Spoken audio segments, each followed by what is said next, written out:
khani ka Setswana batho ba ya makala ku ri ba tribe ya Hadzabe ba ya rata manama ya bona chava ya fara le tuntule ya tsamaya ya itumela thata ngqongqongqo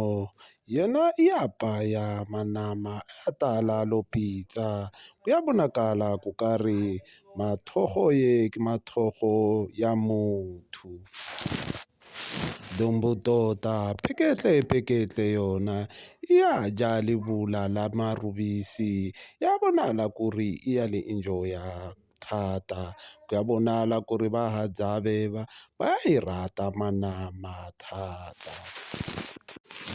di ya petelelwa dikhani di ya valelwa ke Zikizeki Manyongovi.